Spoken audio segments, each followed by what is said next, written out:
para entender aquilo que o Senhor quer falar conosco. Em nome de Jesus. Amém. Oi.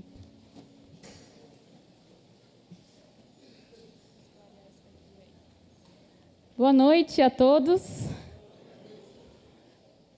Peraí.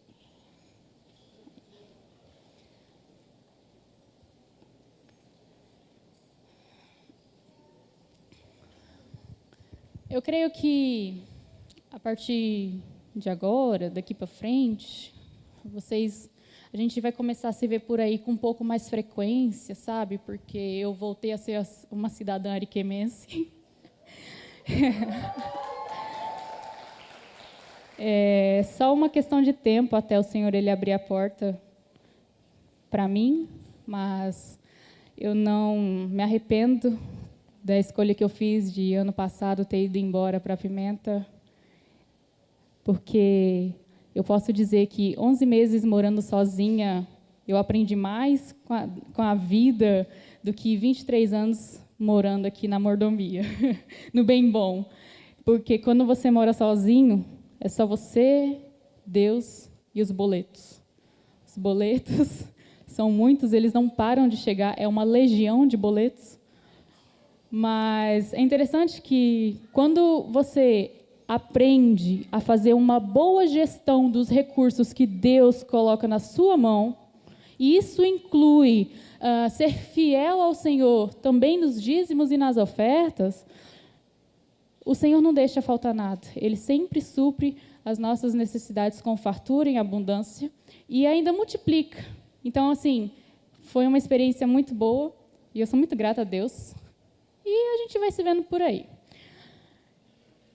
Eu não sei se vocês perceberam, desde o ano passado, eu venho compartilhando uma série de mensagens sobre alguns profetas, alguns personagens do Velho Testamento. Gente, a TV está desligada. De novo. Em maio do ano passado, eu estive compartilhando um pouco sobre o profeta Ezequiel. Depois eu compartilhei uma mensagem sobre o rei Ezequias, que foi contemporâneo do profeta Isaías. Em janeiro desse ano, eu compartilhei um pouco sobre o profeta Ageu. Em abril desse ano, eu fiz uma exceção, eu falei sobre Romanos, mas hoje nós vamos voltar ao tempo dos profetas maiores novamente. E é claro que eu não me programei para fazer uma série de mensagens especificamente sobre os profetas do Velho Testamento, até porque as mensagens que eu venho compartilhando não seguem uma ordem cronológica. É simplesmente algo me chama a atenção sobre determinada pessoa do Velho Testamento, aí eu vou estudar o cara. Nisso, o Senhor me dá um tema, os tópicos vêm, a lapada vem, até as piadinhas vêm. Porque eu reconheço o peso das mensagens que o Senhor me dá. Então, assim, eu propositalmente sempre jogo um trocadilho meio sem graça para servir de mertiolate. Não arde. Então, hoje nós vamos falar um pouquinho sobre o profeta Jeremias.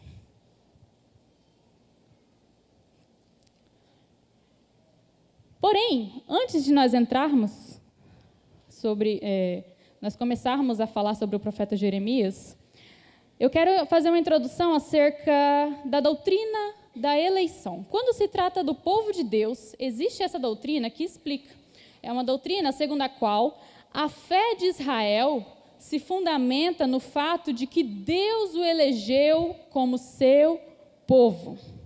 No Velho Testamento, Israel era constituído pelos descendentes de Abraão, o patriarca, que foi escolhido por Deus para ser o seu servo, foi chamado por Deus. E Deus prometeu que por causa de Abraão seriam benditas todas as nações da terra. Ou seja, Israel não é uma nação que simplesmente decidiu por si só adorar a Deus. Não. Mas eles foram escolhidos, eleitos por Deus para serem o povo de Deus. Não existiria povo de Israel se não fosse o chamado de Deus. Porém, é importante deixar claro que os israelitas, eles não podiam supor que o ato de escolha divina partia deles, do fato de que eles eram uma nação grande ou eram um exemplo de moralidade se comparada com as demais nações. Não, muito pelo contrário. Israel era uma nação pequena e, moralmente falando, eles não eram mais justos do que as outras nações. Um exemplo bem clássico que nós temos foi o que aconteceu no deserto. Depois do Êxodo, depois de Deus ter revelado toda a grandiosidade do seu poder, por meio das 10 pragas contra o Egito, abrindo o Mar Vermelho para o seu povo passar em terra seca, eles entram no deserto e Moisés sobe um monte para falar com Deus. Moisés ele fica alguns dias ali no monte falando com o Senhor e o povo lá embaixo começa a ficar agoniado. Vixe, será que ele morreu? Vamos fazer o seguinte, vamos construir um bezerro de ouro. Eles construíram um bezerro de ouro e começaram a adorar aquele negócio, dizendo inclusive que foi aquele troço que tirou aquele povo do Egito. Diante da situação, Moisés lá em cima com Deus, Deus olha para Moisés e fala, desce. Meu povo se corrompeu, meu povo está com o coração longe de mim, pode descer agora que eu vou destruir esse povo e vou fazer de você, Moisés, uma grande nação. Moisés se coloca ali na brecha e começa a interceder pelo povo. Senhor, calma, tudo bem, eu sei, esse povo é obstinado, é perdido, não tem jeito, mas, Senhor, lembra da tua promessa. Afinal, o que as outras nações vão dizer, vão pensar, quando ouvirem que o Deus de Israel, que escolheu Israel para ser o seu povo, tirou-os do Egito para matá-los no deserto? Então, Senhor, lembra da tua promessa, não mata esse povo, por favor. E Deus não matou Israel. E isso foi só um exemplo da corrupção do povo de Deus, antes mesmo deles entrarem na Terra Prometida. Porque depois que eles entraram na Terra Prometida, aí também foi só ladeira abaixo. E o que me deixa mais perplexa a respeito disso é que mesmo eles sendo um povo rebelde, Deus não cessou de revelar a sua glória e a magnificência do seu poder. Como assim? Ao longo dos anos, Deus fez o povo de Israel derrubar as muralhas de Jericó no grito. Deus fez o sol ficar parado no céu por algumas horas, atrasando quase um dia inteiro, só para que Josué e os israelitas vencessem uma batalha.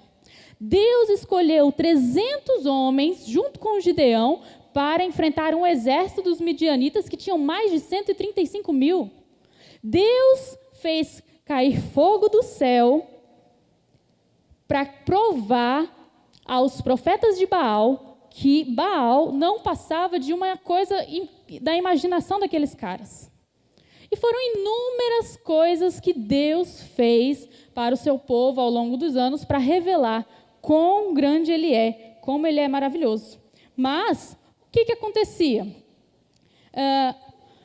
Eles até se arrependiam algumas vezes, o povo de Deus, mas depois surgiu um líder obstinado que fazia toda a nação cair novamente e se afastar do Senhor.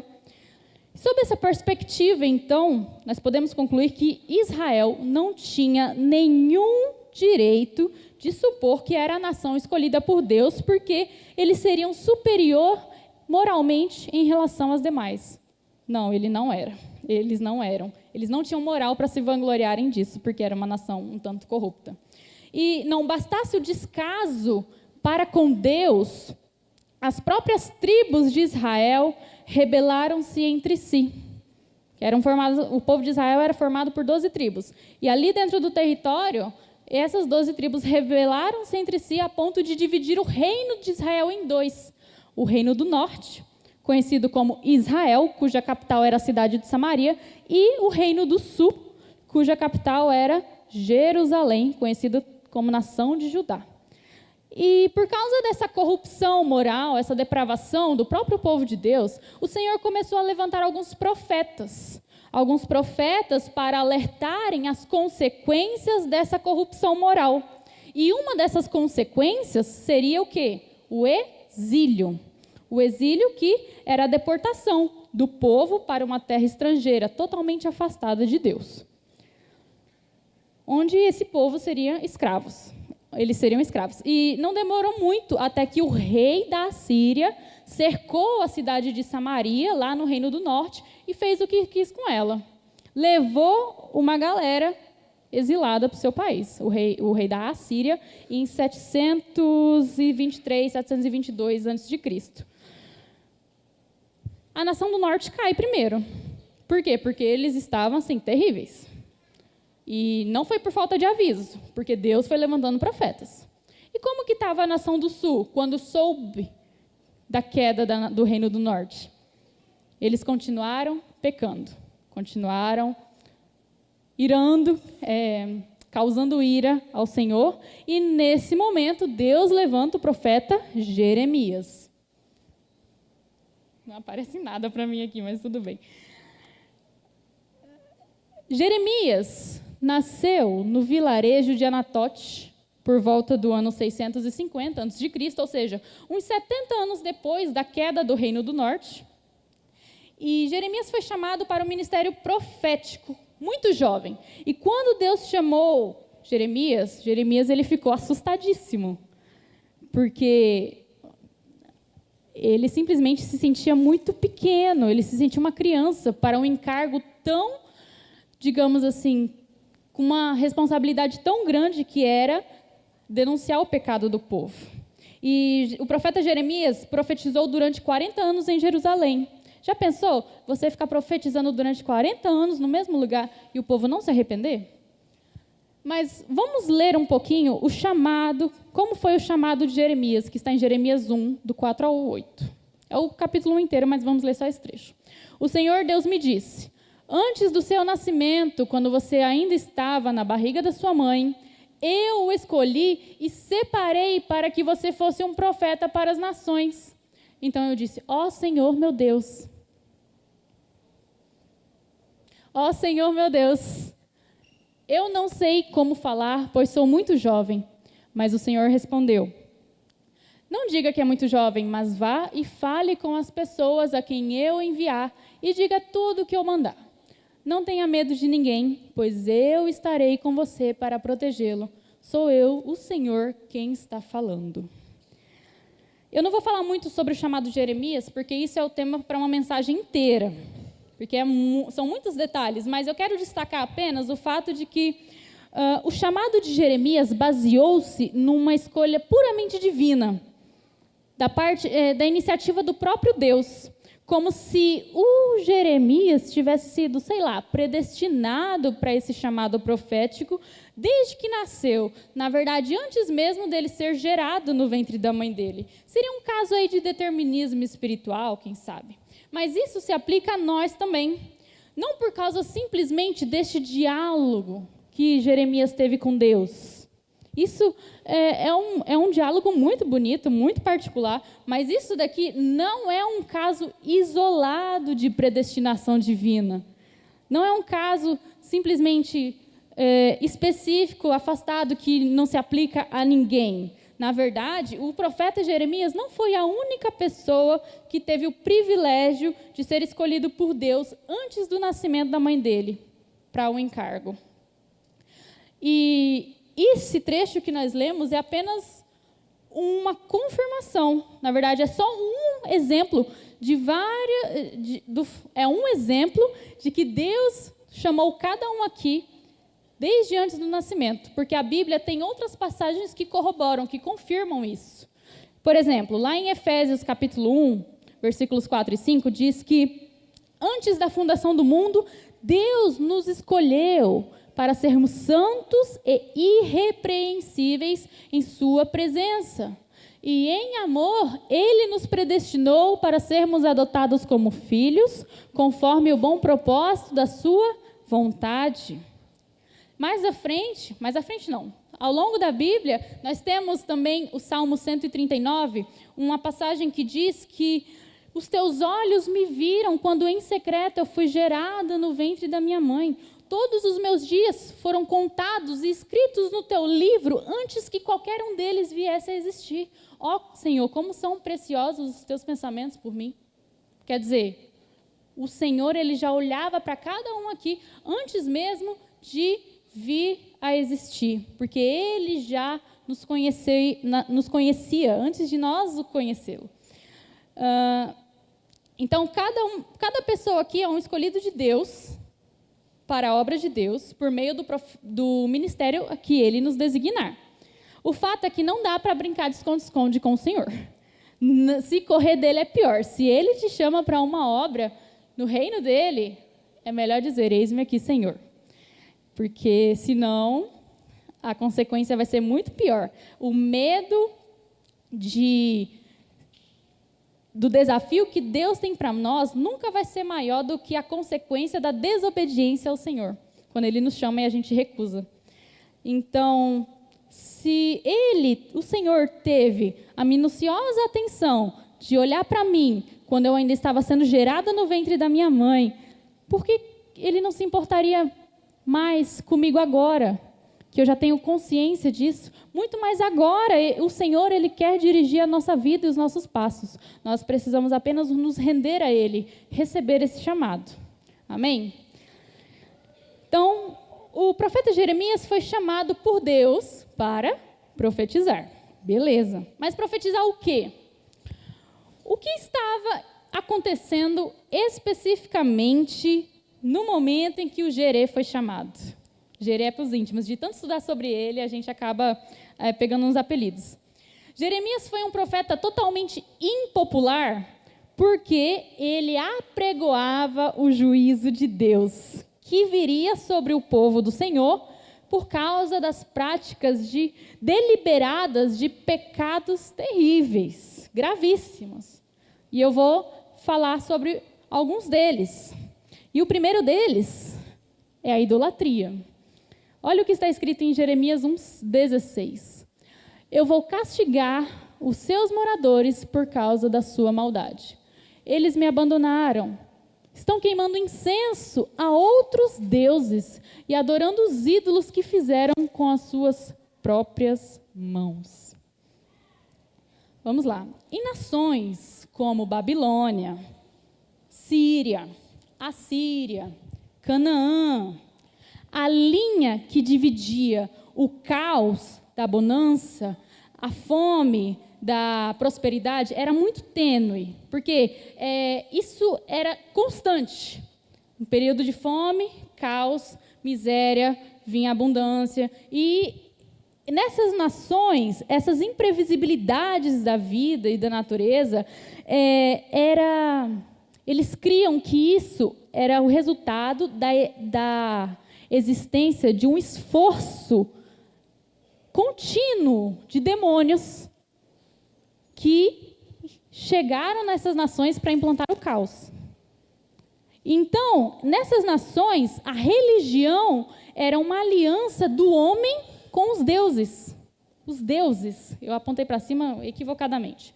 Mas, por meio dessa aliança que as pessoas faziam com os deuses, esses deuses os ajudariam a preservar a ordem natural das coisas, a evitar um pouco o caos que acontecia. Agora, especificamente em Canaã, vai ouvindo, presta atenção. Em Canaã, o mistério da fertilidade no homem, nos animais e na natureza era explicado mitologicamente por meio de uma coabitação divina. Quer dizer, a prostituição sagrada, tanto do macho como da fêmea, era considerada um meio de promover a fertilidade, e isso tornou-se parte integrante da religião em Canaã. E o que eles chamavam, o que eles consideravam como a natureza bissexual da divindade, era proclamada nos santuários cananeus. De que forma? Por meio da presença de prostitutas cultuais, que eram pessoas que representavam tanto o aspecto viril quanto o aspecto da feminilidade, em lugares específicos. Então, havia essa prostituição ritual, e isso era atribuído aos deuses. Onde isso? Em Canaã. Mas beleza, quando o povo de Israel estava conquistando a terra de Canaã, a terra prometida, olha só o que Josué falou para eles, que está lá em Josué 24. Está no telão. E Josué continuou: então joguem fora os deuses estrangeiros que estão com vocês e prometam que serão fiéis ao Senhor, o Deus de Israel. E o povo disse a Josué: serviremos o Senhor nosso Deus e obedeceremos os seus mandamentos. Muito linda essa passagem, não é verdade? Agora, vamos ver o que aconteceu alguns anos mais tarde, lá em 1 Reis, capítulo 14. O povo de Judá pecou contra o Senhor e deu mais motivos para ele ficar irado do que todos os seus antepassados haviam dado. Eles construíram altares nos morros para adoração de falsos deuses. E no alto dos morros e debaixo das árvores que dão sombra, levantaram colunas do deus Baal, postes ídolos para adorar. Havia também homens e mulheres que serviam como prostitutos nesses lugares pagãos de adoração. O povo de Israel fez todas as coisas vergonhosas que faziam os povos que o Senhor Deus havia expulsado da terra, conforme os israelitas iam avançando para dentro do país. Bom, é triste e bastante nojento pensar que os cananeus acreditavam em coabitação divina e ainda colocavam pessoas representando isso nos lugares de adoração, né? Pior ainda é pensar que o povo de Deus, escolhido, eleito por Jeová, aderiu a tais práticas. Quer dizer, eles chegaram na terra de Canaã, conquistaram a terra de Canaã, expulsaram os cananeus, mas aderiram às práticas pagãs deles. Porém, assim, não é de todo ruim. Por quê? Porque a nação de Judá não deixou de acreditar no Deus Jeová, o grande eu sou. O que foi que aconteceu, na verdade, foi apenas uma cananeização do culto ao Deus Jeová. Como? Como o povo de Deus se deixou levar pelas influências pagãs, era fácil ao israelita comum da época dar a Deus uma interpretação do povo de Canaã. Como assim? Jeová seria o maior dos deuses, mas ele não seria o único Deus. Por consequência disso, Jeová seria considerado um Deus natural, tal como os outros deuses que eles acreditavam. Quer dizer, eles passaram a considerar Deus, Jeová, reduzido à estatura de um Deus da natureza, e não mais o consideravam como o Deus Todo-Poderoso que haviam retirado eles da terra do Egito, da escravidão. Não. Por causa dessa perversão, o povo via o culto de Jeová como sendo simplesmente um culto a Baal, um culto de Baal. E os profetas levantados por Deus, nessa época, eles viam o culto a Baal como uma tremenda vergonha. Era uma vergonha para Israel. E foi o que Jeremias falou no capítulo 3, versículo 24. Por termos adorado Baal, o Deus da vergonha, perdemos tudo o que os nossos pais conseguiram desde que éramos crianças. Isto é, as ovelhas, o gado, os filhos e as filhas. Quer dizer, o Deus criador do universo, criador dos céus e da terra, foi colocado no mesmo nível de deuses estrangeiros. Não se sabe ao certo se os israelitas chegaram a fazer uma imagem de Deus, porque assim, não tem registros arqueológicos sobre isso. Mas eles tinham pequenas figuras de deusas mães. E isso fazia com que a mentalidade popular da época atribuísse uma esposa ao Deus Jeová. Que absurdo! E por isso que a prostituição ritual era amplamente aceita. Eles acreditavam que a fertilidade decorria da coabitação entre os deuses. Agora, eu pergunto, como que não fica irado com esse povo escolhido a dedo para ser o seu povo? Eles simplesmente quebraram os 2 primeiros mandamentos do Senhor. Não terás outros deuses além de mim. Não farás para ti nenhum ídolo, nenhuma imagem de qualquer coisa no céu, na terra ou nas águas debaixo da terra. Esses são os 2 primeiros mandamentos do Senhor. E por causa disso, Jeremias começou a adverti-los acerca da idolatria. Olha só. Tem bastante texto aí, mas esse texto ele é de suma importância para entender como que o profeta ele denunciou a idolatria. Vamos ler rapidinho.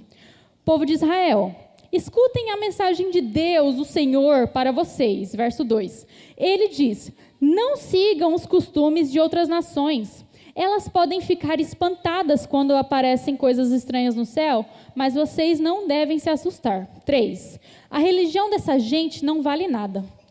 Cortam uma árvore na floresta e um artista com as suas ferramentas faz um ídolo. 4. Então o enfeitam com prata e ouro e o firmam com pregos para que não caia aos pedaços. Esses ídolos não podem falar. São como um espantalho numa plantação de pepinos. Eles têm de ser carregados porque não podem andar. Não tenham medo deles, não podem fazer mal, nem podem fazer bem. Ó Senhor Deus, não há ninguém igual a ti. Tu és grande e o teu nome é poderoso. 7. Quem não te respeitará, ó Rei de todas as nações? Tu mereces todo o respeito. Não há ninguém como tu entre todos os sábios das nações. Todos os seus sábios são ignorantes e tolos. Será que os ídolos de madeira podem lhes ensinar alguma coisa? 9. Esses ídolos são folheados com prata da Espanha e com ouro de Ufaz, todo o trabalho de artistas. Seus vestidos são roxos e vermelhos, feitos de tecelões habilidosos. Mas o Senhor é o Deus verdadeiro. Ele é o Deus vivo, o Rei eterno. Quando o Senhor fica irado, a terra treme.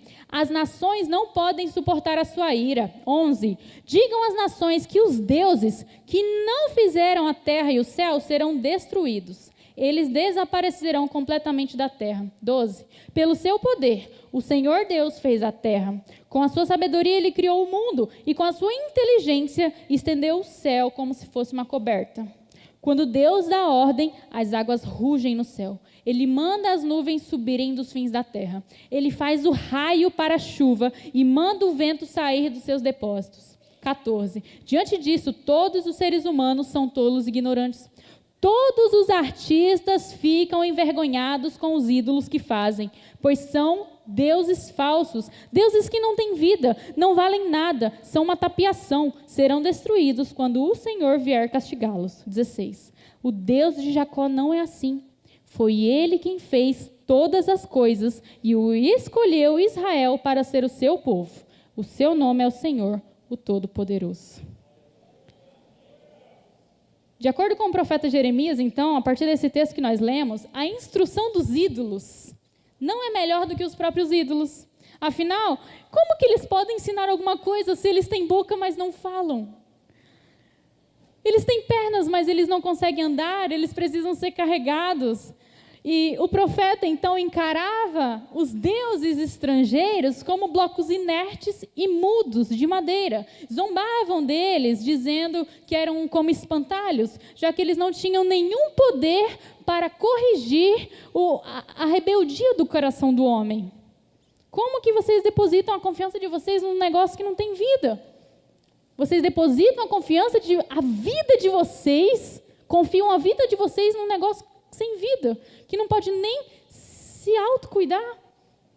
E a idolatria, então, não tem nenhum valor moral e espiritual. Nós sabemos que o Deus Jeová, ele se revelou ao seu povo não como um Deus da natureza ou como um elemento da natureza, mas como o próprio Criador da natureza, o próprio Criador do céu e da terra. O nosso Deus, ele é um Deus supranatural, um Deus sobrenatural, e é por isso que não há imagens ou concepções humanas capazes de o expressar. O nosso Deus, ele não é o sol, ele não é o vento, ele não é uma árvore. Mas a Bíblia não diz que ele é o sol da justiça, é como um vento impetuoso, é a videira verdadeira. Ele pode até ser simbolizado por meio dessas coisas para tentar nos dar algum entendimento sobre a eficácia do seu poder na nossa vida, porque nossa mente é muito limitada, mas o Senhor é muito mais. Nós não podemos reduzi-lo a tais coisas, porque ele é muito mais do que nós podemos imaginar. O Senhor, ele é grande, ele é poderoso, não dá para descrever. Ele é aquilo que ele mesmo falou, revelou a Moisés em Êxodo 3. Eu sou o que sou. Nós estamos falando aqui do El Shaddai, do Deus Todo-Poderoso, Jeová Jiré, Jeová Rafá. Giovannici, Eduarba.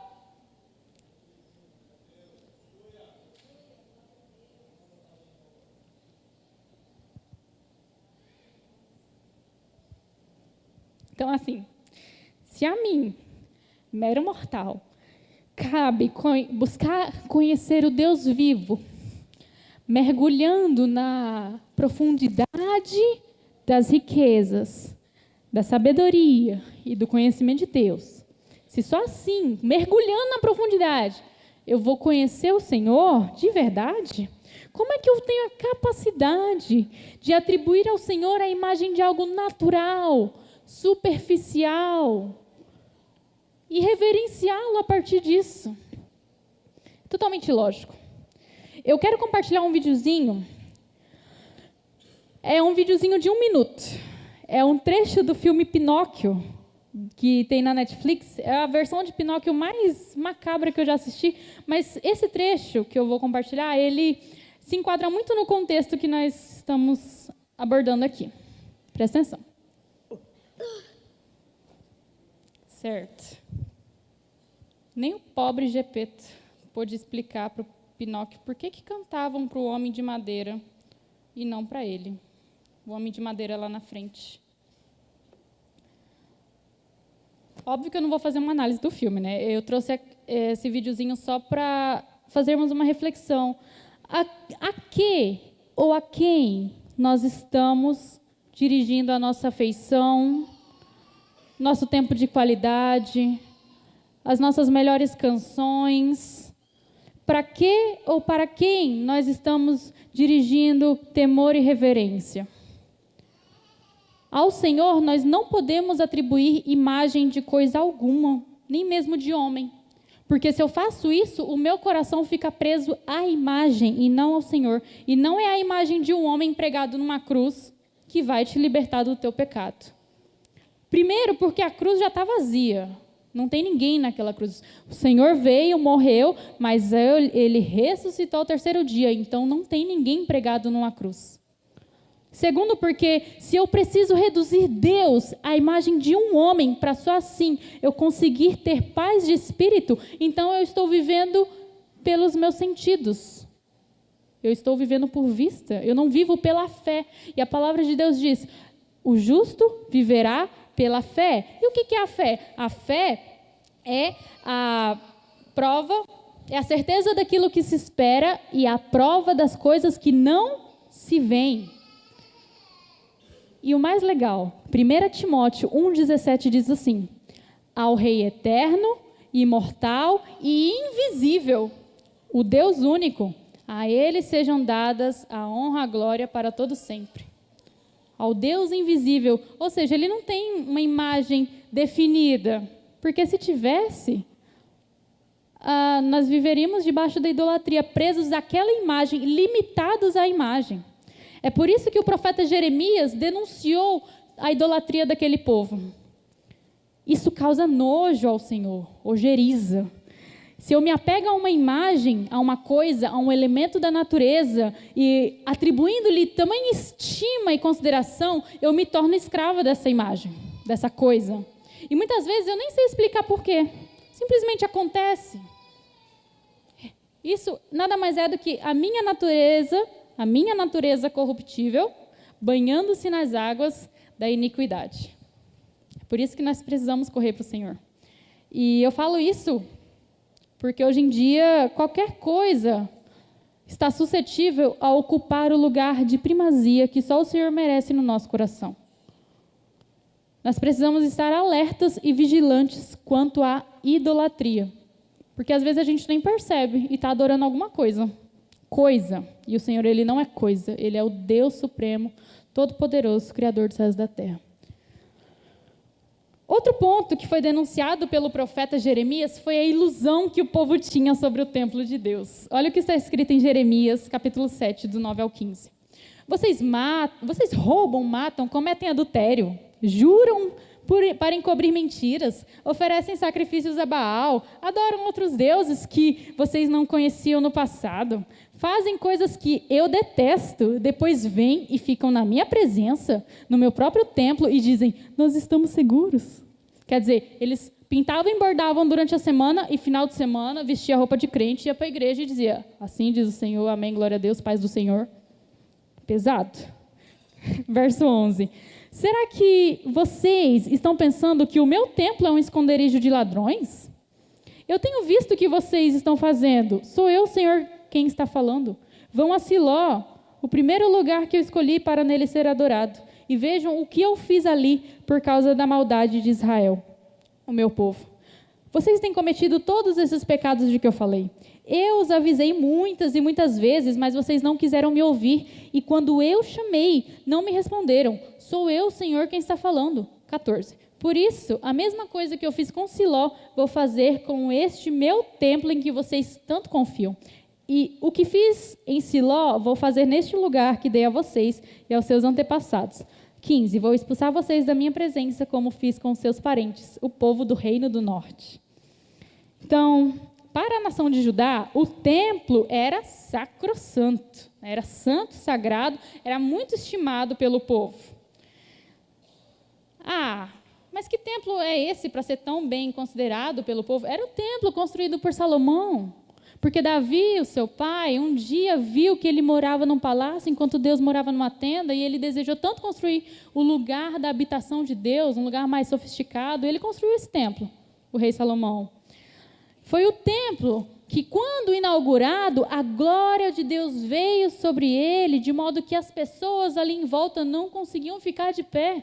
Esse é o templo que nós estamos falando. E a crença que se tinha aqui na época de Jeremias era de que, se acontecesse algo de pior com o templo, Deus viria imediatamente, sem pensar duas vezes, e ele interviria ali para salvar a cidade, salvar todo mundo e proteger o templo. Então, eles tinham essa falsa crença de que, se eles corressem para debaixo do templo, estava tudo certo, não tinha Babilônia que pudesse chegar perto deles.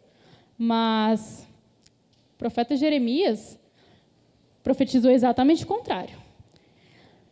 Primeiro, ele menciona Siló. Siló era uma cidade montanhosa na região de Efraim, onde Josué distribuiu a terra prometida para as 12 tribos. E foi ali também, na região de Siló, em que a arca da aliança do Senhor, que era a presença de Deus, ficou durante o tempo de Josué. Mas a cidade de Siló, a região de Siló, foi derrubada, foi invadida, foi destruída por completo. E aqui, nesse contexto, o templo é a casa do Senhor, é a propriedade particular de Deus. E, em razão disso, Deus usou o próprio templo para servir de apelo para o seu povo, para que eles voltassem a ser santos. Se o meu templo é santo, porque eu sou santo, venham até mim, venham e busquem a santidade no meu templo, na minha presença, porque a presença de Deus era ali no templo. Mas, se assim eles não sucedessem, então o Senhor Deus Jeová abandonaria de uma vez por todas aquele templo, consequentemente ele abandonaria toda a nação, e o resultado da não presença de Deus no templo seria o quê? A derrubada do templo. Eles iam até a fogo no templo, derrubar o templo e destruir a cidade por completo. E o profeta ele ainda destaca a situação caótica do templo, referindo-se ao povo como referindo-se ao templo como um covil de ladrões. Ou seja, o templo, como um esconderijo de ladrões, não é um lugar digno da presença de Deus. Vai ficar como Siló ficou, derrubada, um deserto. A arca da aliança, por mais que ela esteja ali naquele lugar, por si só, não é suficiente para proteger aquele povo. Porque o que faz o templo o que faz o templo ser importante não é a ornamentação em si, mas é quem habita nele. O proprietário, no caso, era o Senhor. Mas o povo cria que, se eles observassem os rituais religiosos ali no templo, oferecessem sacrifícios, como a lei manda, tudo certinho, estava tudo bem. Eles poderiam fazer o que quisessem, mas cumprindo meus rituais religiosos, eu estou livre do juízo divino. Eu conto ou vocês contam? Não, está tudo errado. Como que isso se aplica para nós hoje? Hoje, Deus não habita nesse prédio. A Bíblia diz que o Senhor habita em templo, o Senhor não habita em templos feitos por mãos humanas. Aliás, Paulo, em 1 Coríntios 3, diz que nós somos o templo do Senhor e que Ele habita em nós por meio do Espírito Santo, certo? Agora, se eu hoje sou o lugar da habitação do Deus Altíssimo, eu tenho que zelar para manter essa presença gloriosa de Deus viva em mim. De que forma? Por meio de rituais religiosos? Por meio de sacrifícios? Subindo escadas de joelhos? Andando debaixo do sol? Sem motivo algum? Reverenciando coisas ou pessoas que a Bíblia repudia? Não. Mas como que eu preservo a presença gloriosa de Deus em mim? Esvaziando-me de mim mesmo todos os dias e buscando a presença de Deus todos os dias. Não se deixando levar pelas influências pagãs do mundo, pelas mídias, pela pressão do que hoje se chamam dos grupos de minorias, que na verdade nem são tão minorias assim, que só crescem e até Jesus voltar vai ser só ladeira abaixo. Mas enfim, o fato é que a falta da presença de Deus na minha vida abre espaço para demônios. Se não é o Senhor habitando em mim, por meio do Espírito Santo, tem alguma coisa aqui dentro que não é Deus. Com certeza não provém de Deus. Se eu não sou guiada pelo Espírito, eu estou sendo guiada pela vida, deixa a vida me levar. Enfim, não é pelo Senhor. E isso é muito interessante, porque se alguém passa por algum processo de cura e libertação de demônios, é importante que essa pessoa busque ser cheia do Espírito Santo logo, porque casa vazia abre espaço para os bichos voltarem e voltam piores, né? Então, nós temos que ser vigilantes quanto a isso também. E o povo de Deus, no tempo de Jeremias, deixou-se levar pela cultura das nações pagãs, e isso perverteu a santidade do templo. Se eu me deixo levar pela influência dos amiguinhos da escola, do colégio, da faculdade, do serviço, que não tem nada a ver com o reino de Deus, obviamente eu vou ser influenciado. Eu vou sofrer uma perversão na minha conduta em relação a agradar a Deus. Mas se eu tiver a presença de Deus habitando em mim, eu estarei, digamos assim, blindada. Eu não vou me deixar influenciar por essas coisas. E é isso. E aqui no contexto de Jeremias, o Senhor ele falava assim com todas as letras: gente, é o seguinte, se vocês não se arrependerem, eu vou embora dessa casa, eu vou abandonar vocês. Vocês vão tentar recorrer a sacrifícios, vão fazer várias maracutaias no templo, mas assim, é tudo em vão, porque não é sobre rituais religiosos, é sobre a minha presença no meio do meu povo. É isso que faz diferença, é isso que guardam vocês de todo mal, é isso que guardam vocês de toda cilada, é a minha presença no meio do meu povo. A realização de um sacrifício sem a minha presença para recebê-lo como oferta agradável de cheiro suave é totalmente vã. Vocês estão perdendo tempo aí, é oco, por si só não tem razão de ser, não surte efeitos no mundo espiritual se não estiver na minha presença. Agora, um coração contrito e quebrantado, que busca a minha presença, esse eu não resisto. Eu entro, eu faço morada e ainda ceio com ele. E é isso que Deus está falando para cada um aqui, amém? Mesmo com tantas advertências, obviamente, Jeremias denunciou outros pecados, mas nós não vamos falar sobre eles. Eu quis destacar esses dois, a idolatria e a ilusão acerca do templo. Mas, assim, mesmo com tantas advertências, o povo ignorou e continuou apegado ao templo, aos rituais ocos, à idolatria, dentre outras práticas horrendas. E o que aconteceu, então? Isso daí que está em 2 Reis. Zedequias foi preso, levado para o rei da Babilônia, que estava na cidade de Ribla. Ali, Nabucodonosor pronunciou a sua sentença contra Zedequias. Mataram seus filhos na frente dele. Então Nabucodonosor mandou furar os olhos de Zedequias e prendê-lo com correntes de bronze. Depois o levaram para a Babilônia. 8. No dia 7 do 5º mês do ano 19 do reinado de Nabucodonosor da Babilônia, Nebuzaradã, conselheiro do rei, Nabucodonosor, obviamente, e comandante-geral do seu exército, entrou em Jerusalém. 9. Ele incendiou o templo, o palácio do rei e as casas de todas as pessoas importantes de Jerusalém, e os seus soldados derrubaram as muralhas da cidade. Então Nebuzaradã levou para a Babilônia as pessoas que haviam sido deixadas na cidade, o resto dos operários especializados e aqueles que haviam passado para o lado dos babilônios. Ou seja, Babilônia invadiu Judá, cercou Jerusalém, derrubou as muralhas, incendiou o templo, roubou as preciosidades do templo e levou ainda grande parte do povo como prisioneiro, como escravo para Babilônia. A minha pergunta é: por que fostes parar em Babilônia? Foi por falta de aviso? Eu acho que não. Vocês sabiam que o termo Babilônia, em hebraico, é Babel, cujo significado etimológico quer dizer confusão? Nós vemos esse termo primeiramente na Bíblia em Gênesis 11, né, quando as pessoas resolvem se unir para construir uma torre que chegasse até o céu. Aí Deus não gostou desse projeto, ele interveio ali e confundiu as línguas dos homens, gerando uma tremenda confusão, e o projeto não seguiu. Por isso, Torre de Babel, torre da confusão de línguas. Louco isso, né? E o termo, como nós vimos, foi adaptado para a Babilônia, e pela leitura que fizemos, Babilônia, sim, é sinônimo de confusão.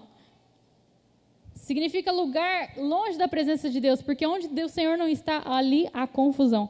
E desde os primórdios, o Senhor vem levantando os profetas, homens e mulheres, os servos dele, servos e servas, para anunciar, profetizar, advertir, exortar o povo do Senhor para não ir parar em Babilônia, para que eles mantenham os olhos fixos em Deus, libertando-se da idolatria, da religiosidade, de rituais vazios, e busquem conhecer a Deus vivo, de todo o coração. Agora, para concluir, eu quero ler o Salmo 137, que é um lamento. Aqui, o povo já foi parar em Babilônia, já está em Babilônia, e olha só, eu esqueci de colocar no slide, mas ele é bem curtinho. Sentados na beira dos rios da Babilônia, Salmo 137. Sentados na beira dos rios da Babilônia, chorávamos quando lembrávamos de Jerusalém. Penduramos as nossas liras nas árvores que havia ali. Aqueles que nos levaram como prisioneiros mandavam que cantássemos. Eles diziam: cantem para nós as canções de Sião. Verso 4. Mas, em terra estrangeira, como podemos cantar um hino a Deus, o Senhor? 5. Que nunca mais eu possa tocar harpa se esquecer de você, ó Jerusalém. Que nunca mais eu possa cantar se não lembrar de você, se não pensar em você como a maior alegria da minha vida. 7. Lembra, ó Senhor Deus, do que os edomitas fizeram no dia em que Jerusalém foi conquistada. Lembra de como diziam: arrasem Jerusalém até o chão. 8. Babilônia, você será destruída. Feliz aquele que fizer com você o mesmo que você fez conosco. Aquele que pegar as suas crianças e esmagá-las contra as pedras. Muito triste isso, né? E para acrescentar mais emoção e melancolia a toda essa situação, eu quero compartilhar agora, para arrematar de vez e a gente concluir, uma canção chamada Lamento de Israel. É um hino bem antigo, eu gosto de hino antigo, né? É um hino bem antigo em que o profeta ele relata tudo o que aconteceu ao longo dos anos e o resultado de tudo o que aconteceu. Posso soltar, meninos? Então, como dito, o Senhor ele sempre levantou pessoas ao longo da história para denunciar o pecado do povo e conduzi-lo ao arrependimento, a fim de evitar consequências drásticas como essas que nós vimos. E enquanto estivermos vivos, eu creio que as oportunidades para nos voltarmos ao Senhor, nos arrependermos, estarão sempre à nossa porta. E eu não me considero profeta, muito menos no nível de Jeremias, mas eu deixo aqui essa mensagem a título de exortação, de sei lá do que vocês quiserem chamar, a forma como o Senhor, o Espírito Santo, for ministrando ao coração de cada um. Amém? Vamos ficar de pé, vamos orar. Aleluia, glória a Deus. Então vamos continuar honrando ao Senhor, vamos elevar glórias a Ele. Amém. Obrigada, Senhor, meu Deus, por mais essa oportunidade que o Senhor nos deu de estarmos aqui na Tua presença, reunidos na Tua igreja, Senhor. Pai, o que estiver ainda escondido, que o Senhor traga à tona, traga revelação acerca do pecado, da justiça e do juízo, que o Senhor possa, Pai, estar nos convencendo cada vez mais acerca da necessidade de nos voltarmos diante do Senhor, de nós buscarmos mais a Tua presença, termos mais compromisso contigo e que nós possamos, Senhor, ter discernimento para nos livrar, nos afastarmos, Senhor, daquilo que não te agrada. Se alguém aqui estiver cometendo algum desses pecados que foram apontados aqui, que o Teu Espírito Santo possa gerar arrependimento, aquela tristeza que gera arrependimento, em nome de Jesus, porque só o Senhor é digno de ser louvado e adorado, e que nossas vidas, Senhor, possa, dia após dia, estar diante do Teu altar, que o Senhor receba, Senhor, essa mensagem, a nossa adoração, como oferta agradável de cheiro suave a Ti, em nome de Jesus. Amém. Boa noite a todos.